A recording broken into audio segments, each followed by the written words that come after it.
Good evening बच्चों, कैसे हैं आप सब। आपके लिए मैं लेके आया हूँ जीपीएस प्रश्न बैंक। देखिए बच्चों, इसको मैं सोल्व इसलिए करवा रहा हूँ क्योंकि जो पेपर सेट होता है, आपके जो सेट जितने भी 4-5 सेट होते हैं उसमें से सबको मिलाकर फिर एक सेट डिसाइड करते हैं और वही आपका सेट जो है बोर्ड एग्जाम में आता है। तो 8वीं के बच्चों के लिए मैं आपका जो प्रश्न बैंक है उसको पूरा सोल्व करवाने वाला हूँ। इससे पहले अगर आपने ये 2 वीडियो नहीं देखे, मैंने 2 वीडियो बच्चों अपलोड कर दिए जिसमें सही विकल्प मैंने आपको करवाए हैं और 9वां 8वां 7वां ये वाले क्वेश्चन भी करवा दिए हैं। आज हम पढ़ने वाले हैं इसका 10वां क्वेश्चन, जो कि अच्छा क्वेश्चन है। ठीक है इजी, पर इसकी जो लैंग्वेज है अगर आप अच्छे से समझ लेते हैं तो फिर इस क्वेश्चन में कुछ भी नहीं है। ठीक है बच्चों, जो ये प्रश्न बैंक है इसमें लैंग्वेज का ही फंडा है, बाकी क्वेश्चन इजी है।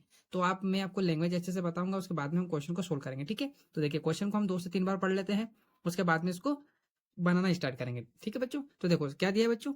यदि एक 143/2 मीटर लंबे तार को बराबर बराबर के 26 टुकड़ों में बांटा जाए तो प्रत्येक टुकड़ों की क्या बतानी है आपको, लंबाई क्या होगी। देखो बच्चों, 143/2 क्या है, लंबा तार है ना, बहुत लंबा तार है। 143/2 मीटर लंबा तार है, उसको हमको बांटना है 26 टुकड़ों में। अगर मान लो जैसे कि ये रो होती है आपकी, ये बराबर रो होती है। ठीक है, तो इसी प्रकार हमको कितने टुकड़ों में बांटना है इसको, 26 टुकड़ों में इसको हमको बांटना है। ठीक है, तो हमको क्या करना पड़ेगा, तो बच्चों जो दिया है उसको हम लिखते जाते हैं। ठीक है, तो क्या करेंगे, देखो बच्चों आंसर आपका, आंसर लिखते हैं। देखो सबसे पहले हम क्या जो जो दिए हैं उसको लिखेंगे, ताकि अच्छे से लिखेंगे आप, तो एग्जाम में जो कॉपी चेक करेंगे उनको बहुत अच्छा लगेगा, तो पूरा क्वेश्चन नहीं देखते हुए ही आपको नंबर अच्छे से दे देंगे। ठीक है, यहाँ पहले हम क्या लिखेंगे, जो प्रत्येक, अपने को प्रत्येक टुकड़ा है ना, प्रत्येक टुकड़े कितने दिए हैं बच्चों, तो हमको टुकड़े कितने दिए हैं देखिएगा। एक जो पूरा टुकड़ा है वो हमको कितना दिया है आपका, उसकी लंबाई कितनी है, तो उसकी हम लंबाई लिख देते हैं यहाँ पर कि लंबाई दी है उसकी 143 बटे कितना दिया है, 2 दिया है। ये क्या है, हमको तार दिया है यहाँ पर। ठीक है, देखो 143 बटे लंबा तार दिया है ना, तो ये हो गया आपका। अब देखो हमको बांटना कितना है, 26 टुकड़ों में बांटे, तो हम क्या लिखेंगे कि हमको 26 टुकड़ों टुकड़ों में क्या करना है, बराबर है ना, बरा बराबर है ना, बराबर बराबर बांटना है। ठीक है, इस प्रकार से। तो अब जो जो दिया उसको लिख लिया हमने। अब हम यहाँ बनाते हैं। देखो इसको बनाने से पहले मैं एक चीज छोटी सी यहाँ उदाहरण बताता हूँ, उसको देखिएगा।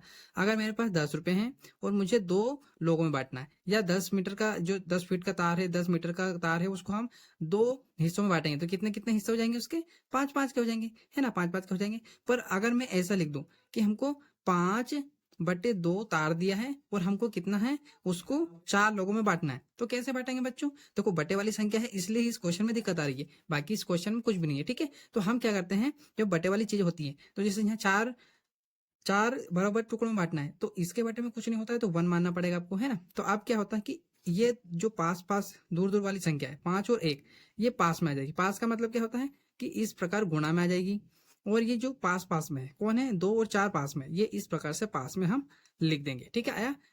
अब इसको हम सोल्व कर लेंगे तो इजी हो जाएगा। इस प्रकार से हम इस फॉर्मेट में इस क्वेश्चन को बनाने वाले हैं।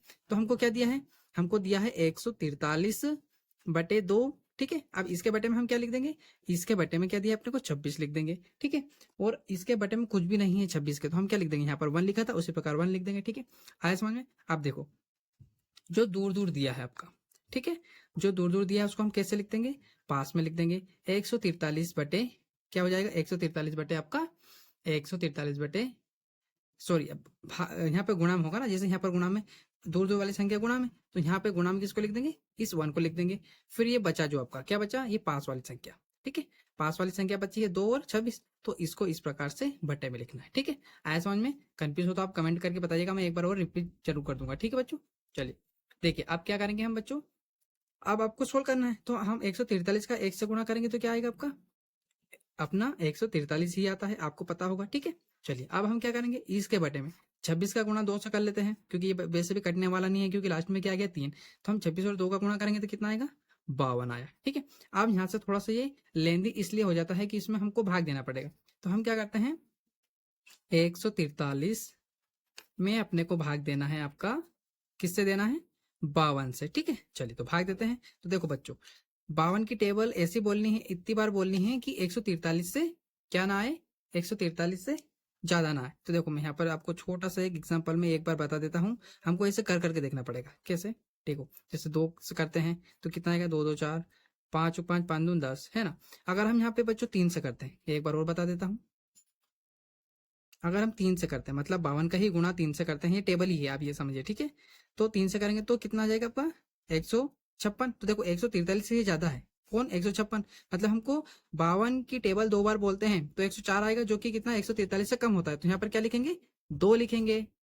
और अभी जो आपका 104 दिया है उसको कहाँ लिख लेंगे हम, यहाँ पर 104 लिखेंगे और माइनस करेंगे, ठीक है। अब देखो माइनस करेंगे तो कितना आएगा आपका, तो देखो 3 में से 4 तो जाएगा नहीं क्योंकि 3 छोटा है और 4 बड़ा है, तो एक इससे हेल्प लेंगे तो ये बन जाएगा आपका 13।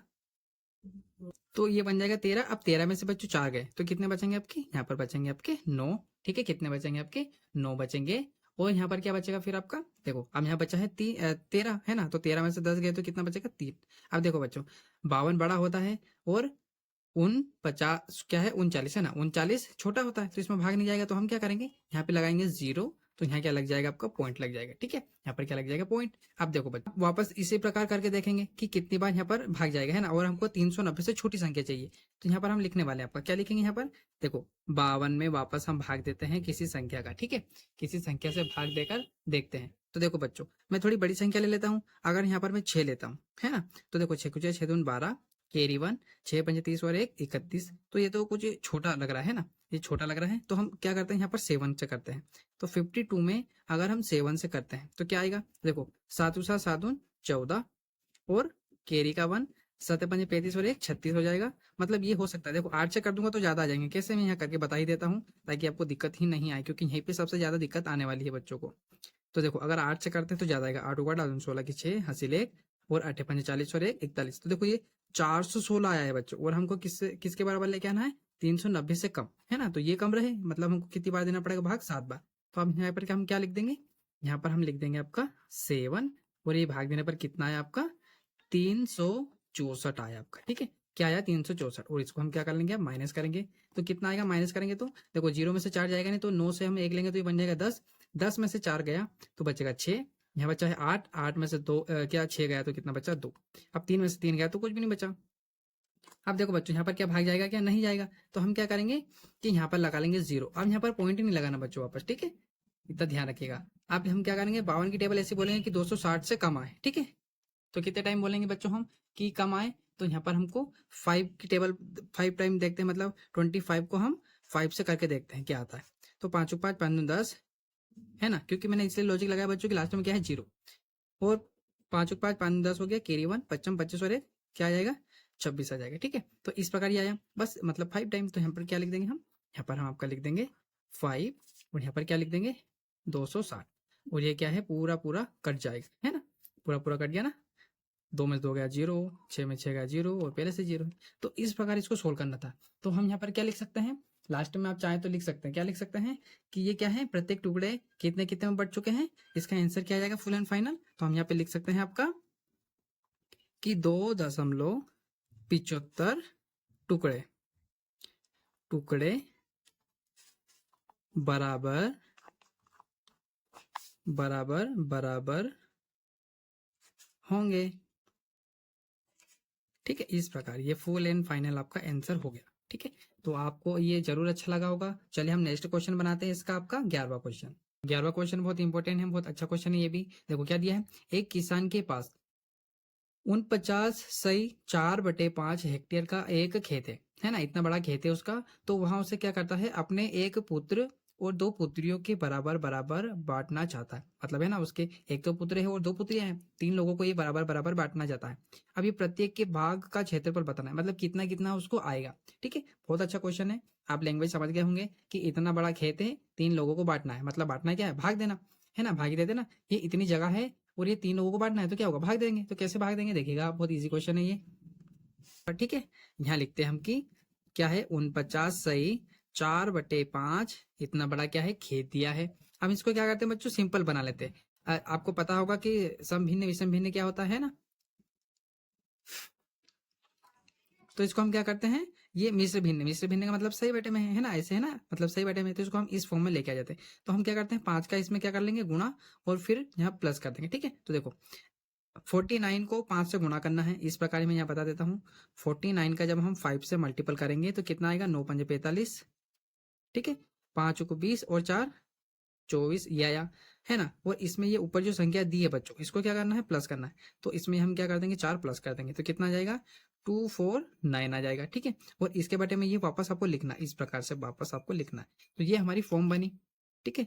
ये हमारी इस प्रकार फॉर्म बन गई, मतलब इस फॉर्म में लेके आ गए ना, मैंने बोला था ये सही बटे वाला हटाना है आपको, इस फॉर्म में लेके आना। तो इस फॉर्म में हम लेके आ गए, ठीक है।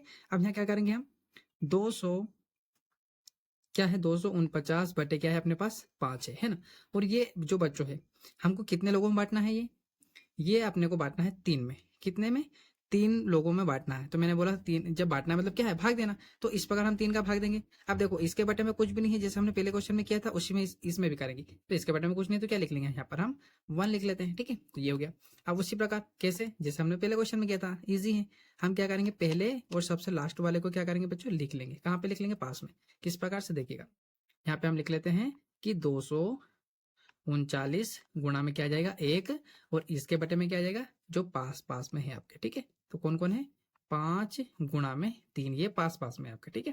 तो हो गया। अब देखो आप जैसा चाहें वैसा कर सकते हैं, 5 15 कर लो और फिर भाग दे दो, है ना, या फिर जैसा आप चाहें। तो देखो क्या यहाँ पर 3 से भाग जा सकता है क्या इसमें, तो जा सकता है, तो हम दे देते हैं पहले। तो देखो 3 एकम 3, ठीक है, 3 8 24 और 3 3 9, है ना। तो क्या है आपका, अपना आया 83 के बटे में क्या बचा है, अब ये 5 बचा है ना बच्चों, ठीक है। ये अब इसमें पूरा भाग दो, तो चाहे तो आप ऐसे भाग दे दो, आपको इस तरीके से देना है तो इस प्रकार से, ठीक है। ये तो देखो फिर 5 एकम 5, ठीक है, कितना बचा, 3 बचा। 3 तो आता नहीं 5 की टेबल में, तो इस 3 को भी हम कहाँ उतार लेंगे, आपका यहाँ पर हम पास में उतार लेंगे। तो क्या बन गया, है ना 33। अब 33 तो नहीं आता है, पर 30 आता है 5 की टेबल में, कितनी बार, 5 छके 30, ठीक है। अब कितना बचा, 3, ठीक है, क्या बचा 3। तो आपको यहाँ पर थोड़ा सा ध्यान क्या देना पड़ेगा बच्चों, कि जो आपका ये 3 रहता है, ये नीचे वाला, इसको देखो, ये 16 तो पहले से यहाँ पे लिखो। ये जो 3 रहता है, ये लाइन भी खींचो, ये 3 रहता है, ये जाएगा आपका ऊपर, और जिससे हमने भाग दिया वो हमेशा नीचे रहेगा, है ना, जिससे भाग देते हैं वो नीचे रहेगा आपका, ठीक है। और ये आपका क्या हो जाएगा, फुल एंड फाइनल आपका आंसर हो जाएगा, ठीक है।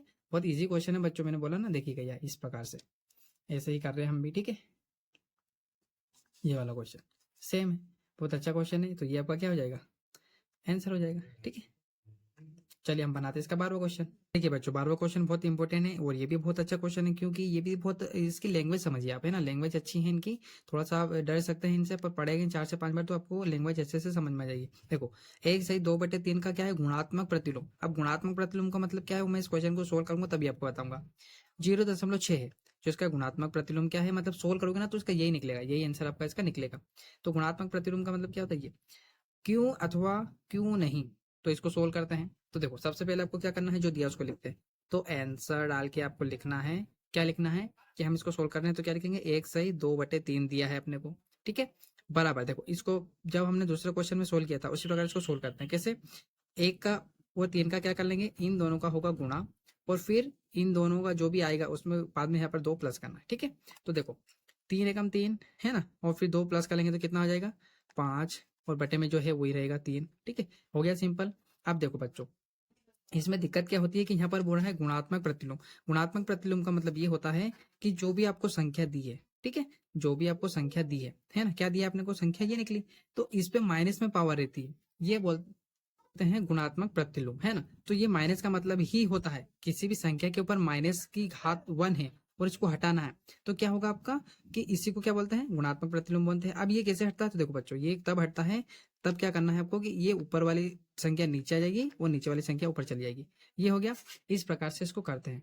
तो अगर आप इसको वापस, ये आपका आंसर आ गया, तो इसलिए हम देखो बस ये इसका मतलब ये होता है ना, गुणात्मक का मतलब ये होता है कि आप इस संख्या को पलट दें, ठीक है, पलट दिया। अब यहाँ पर हमारा आंसर क्या होगा, कि हाँ हो सकता है ना, तो इसलिए हम क्या लिख देंगे, इसीलिए, इसीलिए हाँ, हाँ इसीलिए, इसीलिए ये क्या है, 1 सही 2/3 क्या है आपका, गुणात्मक, गुणात्मक, गुणात्मक प्रतिलोम, क्या है, 0, ठीक है, क्या है आपका 0.6 है, ठीक है।